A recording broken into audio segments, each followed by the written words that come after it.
Hey, what can I say? I guess welcome back, but other than that, this was the first race, this was the first weekend that I actually missed doing a race on since race 6, I believe, and I'm kind of sorry for that. I had a lot of work to do, and a lot of catching up to do. I hadn't updated the profits in 2 races, so excuse me for missing out on doing one every week, and I promise that I'll be able to do it for the rest of the season, hopefully, unless something else comes up, but we have 6 races left, including this one going into Eldora here, and we're in the chase right now. Where are you right now, and where are you compared to other drivers? You need to look at the points, not just positions either. If you're 8th, you could still be like 2 points away from last. All these things you got to consider, and I mean, I guess you can say that your most popular drivers to win aren't even in it anymore.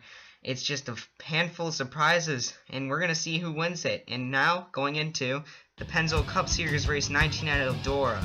The Pennzoil Polo to go to A.J. Davidson driving the number 52 car for Malley Motorsports. And as they take the green flag, this team had an outstanding performance at Pocono. And again, coming back for another good one here, or at least a good qualifying effort here at Eldora. The only dirt track on the circuit as of now.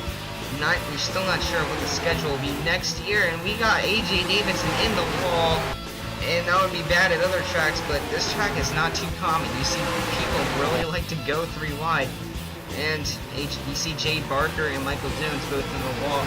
You can get the car as scraped up as you want. It pretty much won't damage the car any way possible, but you see right now they're going 3 wide. They're going to try to make this work, and it did not work too well in qualifying, as we saw a couple of wrecks, and I doubt we won't see any here today.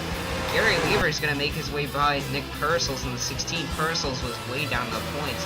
Still in it, though, but Gary Weaver is one of the drivers who's kind of up there, but not too far up there. He's around the middle, so this good run right now is helping his look out on the chase so far, and right now he runs into the wall as well. Incoming pursuit from the 68 and company. But anyways, the 55 car, this is your winner from last year, or at least 2 weeks ago at Pocono, and he may not be in the chase anymore, but that definitely is a confidence booster going into these final couple races. And it's nice to see, oh, we got a car spinning, and I'm not sure who that was, but anyways, back up front we see Jake Booker, and that 5 Levi Chevy is actually Alonzo Go About Racing's car. Not National Racing's anymore. There's the caution, but I guess we can flash back just a bit. But anyways, that 5 team having a strong early going to the chase season, and currently is first in points. But anyways, let's see the cause of this wreck. That was Steinbach and Rick Witt. It looks like Brett Brown's going to take a shot at the 68 as well. And we got cars spinning up ahead. That's Daniel Voiles and Murdo Hassan. And I'm not sure what the second wreck was, but it just looks like cars getting on the wall and just can't get off. We're looking at things, it looks like Murdo just completely loses control of his car, and Daniel Voiles runs into him. I don't believe this will be the last time we're going to see a wreck today, and I'm not sure how big we're going to get, but my guess is pretty much around that size. Green flag is out as Gary Weaver will lead him down. Cody Russell, though, wants that lead bad as he's going to take it on the inside. Cody Russell is one of the only drivers to have led a lap every single race so far in the chase season. I believe he's like 1 of 3 or something like that. But as he takes the lead, Gary Weaver drops back plenty of positions, and I believe he'll stick in right here in front of Rick Witt. The outside line is definitely not where you want to be, especially with that wall, and it'll slow you down badly here. You see Gary Weaver. You see that shows you how many spots he just lost. Anyways, one of the guys who went by him, Blaine Keys, is another driver who's back in this race, and Keys has sponsorship finally with William Park. I think it was kind of a long time doing there. He definitely deserved one, as you see Cody Russell actually falling back from the lead. It's good to see Blaine Keys back running. He tries so hard to qualify these races in the Billy Bishop Motorsports car. All he can really do, chase-wise though, is hope for Webster Zygarde to win.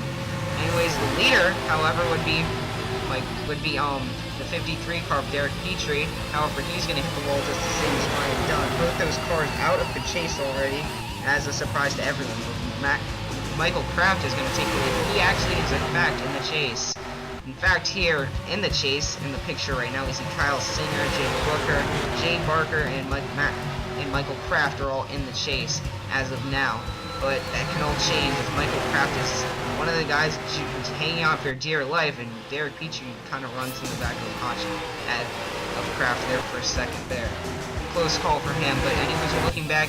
Here's another car that's making another start. He hasn't run since the All-Star race. Mark Francis Alonso's had a rough year in that Checker Flag Motorsports car. We would have thought he'd be a little bit better, seeming that he is in such a high-profit team, but it just doesn't seem the case. And oh, there goes Michael Jones, and he's sliding down in front of the field. No word on how many he's going to collect from that image. Hotchkiss on the wall, and they race it back to the line. And that was Michael Jones, not in the chase anymore after last week, but I mean, it looks like Michael Jones just got loose, and dang, Webster Zygarde's day is pretty much done there. Brett Brown just goes flooring it, and they're nowhere to go. And tough luck for the two guys that ended up in this wreck as well as Jacob too. He is on the fine line of dropping out, so that is not good for that team. The only Ford driver in the chase right now. Green flag is out for Jay Barker as he had the lead at the time of caution, but look who comes by. The underfunded Blankies with his first sponsor on the quarter panel showing these guys what to do. And really, I feel if he could be able to qualify every race, he would be on the chase right now. Although a lot of drivers I can say the same thing about. And then one of them is Jeff Fair. Fair had, I believe, 2 top 10 finishes in his first 2 starts. So, and it's kind of gone downhill from there just a bit, but not too bad. Brian Boone right now in the 70 car is kind of playing the conservative route back here. Kind of letting everyone sort their way out in the back in that 70 car. Very strong. Last week had a really major run to the front in the end of the race. New sponsorship that's going to be debuting next race. We'll see how it goes for him. Anyways, we're seeing the 2 car of Jay Barker out in the track. We got another caution up ahead, and that's a lot of cars stopped. And it looks like Kyle Collins is at the head of the field. Not sure what went on there, but it looks like Daniel Hoyles is going to get turned into the wall in the front stretch by Cody Russell. And a day gone worse for the only Red Viper Racing driver who did not participate in the chase so far this season. Green flag is out as Jay Barker will lead him again after getting back by Blankies. But Blankies still riding second, still a very good spot as he passes laps down teammate of Webster Zygarde. And not a good race for him so far, but he had enough points to lay back on. But as Blankies goes by, this leaves Jeff Fair and Blankies in positions 1 and 2. And I couldn't have picked that, but I'm sure it'll all ruffle out here in the ending stages. But look at this field back here. We might see everyone who's in the back right now get taken out. And I wouldn't doubt it, because just look at this. Oh, we got a car in the wall. That's 4 cars, I believe. And I saw Zach Cars was one of them. One of the cars trying to hang on to the chase points right now. And I believe Jake Booker was a part of it. Let's see what goes on here. It looks like Zach Cars is going to get into Derek Petrie, and then got turned down across. I believe that was the front bumper of Matt Hotchkiss, although correct me if I'm wrong. And then Jake Booker just got into him as well as another car. Yeah, it was Matt Hotchkiss. Let's see. Now Marco Sopatro also involved, as Jake Booker just has nowhere to go. And tough luck for that 5 car, but that's not over for him. Looks like Jay Durrell got a piece of it, but look at the field coming, and nowhere for Michael Kraft to go on the lead lap, and he needed a good race today, and that is just indefinitely going to probably ruin his day here today. And tough luck for the 31 car, nowhere to go. We're going to see on board here. It looks like, yeah, the 12 car just slows up. He has nowhere else to go but down, right into the back of the 5 car. And tough break for the 31 car who needed a good run going into this race. But anyways, back under green here, Blankies and the 49 car lead like AJ Davidson and Jay Barker down to the green flag. And AJ Davidson and Poulsen are still sitting up in the front spots, but I saw him hit the wall pretty hard back there. And Blankies, though, pulling away still in that 49 car, and he's showing that he really likes the dirt. And I wouldn't be surprised if he ends up winning this race. He's in the wall as well, and there he goes, Jay Barker. And we got another caution on the track somewhere, and I'll forfeit the lead to Jay Barker, so not a good time for him to have a caution come out. We got Kyle Singer, Ryan Dunn, Brian Lenning, Derek Petrie, and Webster Zygarde comes flying in there. And Derek Petrie's day gets worse, and looks like Ryan Dunn definitely just shows his displeasure with the 22 car of Brian Lenning, as he just rams into the back of him. Well, let's see what goes on here. That was a huge hit. That's probably going to knock the suspension off the 22 car. And if that didn't do it, the 12 just ran into the back of him. That looked like he didn't have any brakes. But the 22 car, very, very hard hit as he just got spun around almost instantly there. I don't know what Webster Zygarde was wrong with his car, but it didn't look like he had any brakes on that thing. Definitely is the opposite of what Blaine Key's day is going like right now. Green flag is out. Jay Barker leading him down. Look who's right behind though. Zach Komoski in the 50 car also finds his way up to the front of the field in the later laps as we're under 10 to go. That's why the field is single file. And look at Jack Newman in the 7 car also finding his way. There is not a scratch on either side of that 7 car. There is not even a left side scratch. Yes, he has stayed out of the wall all race long. Right now in the back, further back here, we got Myrtle Hassan. He's pretty much stayed out of the incidents as well, except for the one that he backed in the rear of his car into the wall way earlier in the race, but he's also up in the top 6. Caution is out on the track though, and this is further back. You see Ryan Boone also there. He's still in the top half of the field. But here's a replay here, and oh man, that was a huge hit from Mark Francis. No hood on the car anymore, but in a bad day, gone worse to Michael Jones as well. And that car's also involved there. But here's in the front of the field, coming to the yellow flag, and that's the lap car of Jacob 2 who took a huge hit in the outside wall. Now that is pure concrete, so that I'm guessing that hurt a lot. So bad things go worse for the 42 cars. It doesn't look like he's going to be moving on. But as we look here, we're focusing on Jack Newman. That was 5 laps ago. This is 1. We're going to have a 1-lap shootout. It's going to be the green flag and then the checkers. It's not a green-white checker. It's just green checkered. And this is going to be intense here. We got Jack Newman actually has Michael Jones to keep Zach Komoski at bay, as that's the only person I see having a shot at winning the race other than Jay Barker. But green flags in the air. Zach Komoski already diving down on the inside of Michael Jones. And he clears up. Jay Barker now trying to work on the 50 car. But look at that run the 7 got on the field. And the pristine car of Jack Newman will take the checkered flag. And caution is out on the track as well. It's not just a checkered flag, it's a yellow caution. It's a yellow checkered here. And Zach Komoski coming home is going to get turned around by Myrtle Hassan. Michael Jones is in the wall. Kyle Collins. Oh my gosh, that was a huge hit for Gary Weaver as Zach cars just came blowing in there. And that's going to take a little bit more than just putting the car in the body shop.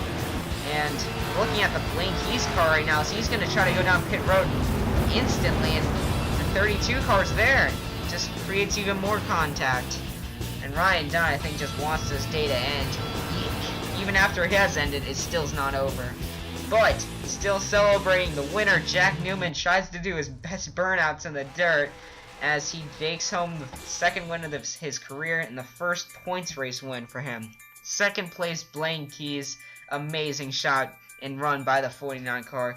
Third place, Jay Barker. Fourth place, Zach Komoski, also, despite wrecking his car in the end, as well as Myrtle Hassan. Both those cars come home 4th and 5th. 6th place, Marco Zopastro. 7th, Brian Boone. A great comeback for him. 8th, Jay Durrell. 9th, Jake Booker. I didn't know he was still in the lead lap. And 10th, Cody Russell, who spent most of his day in the rear. 11th, Matt Hotchkiss. 12th, Kyle Singer. Kind of quiet day for those two, especially the Pocono winner. 13th, Gary Weaver. And Kyle Collins in 14th both come home with blown engines and completely destroyed cars, as well as Zach Carson 15th. 16th, J.J. Davidson, your pole sitter, did not have a good end to his race. 17th, Addison Steinbach, and 18th, Rick Witt. 19th, Ryan Dunn, and 20th, Michael Jones. So there's your answer if you wanted to know if they had a second chance. They'd probably still be out. Jeff Fair in 21st, Mark Francis Alonso 22nd, Jacob 2 23rd, he's most likely out of the chase now. Derek Petrie 24th, Webster Zygarde 25th, Ryan Lenning 26th, bad day for his first sponsor, his new sponsor, Mick Purcell's and Michael Kraft, both trying to hold on, are probably going to be out as well. Daniel Voiles in 29th and Brett Brown 30th. If you notice, the 4 drivers who were eliminated last week did not do well here this week either. Anyways, your points updated. 10-point lead over Jada Rowe is Jake Booker in the 5 car. Brian Boone is still solid in 3rd. Kyle Singer 4th. Rick Witt 5th. Down 2 positions for him. Gary Weaver still a solid 6th right now. Addison Steinbeck in 7th. And the Tacos Racing team still holding on right now. Jay Barker 8th. Cody Russell 9th. And Webster Zaryard 10th. And now, let's see who the other 2 safe drivers are. And it's going to be Zach Cars and Kyle Collins, both wrecked out today but managed to hold on, as Michael Kraft, Nick Purcell, and Jacob Tube will be your drivers going home packing tonight in the chase, as this leaves 12 drivers left in the points here. As we see, it was really actually outrun by Kyle Collins and Michael Kraft, as they had a good distance, 8 points in between each other. That's 8 spots on the track, so it wasn't that much of a competition as it was last week. Anyways, the PCS, we'll see you next time at North Carolina, and I'll see you next time. Thank you all so much for watching. There are your songs. Bye-bye.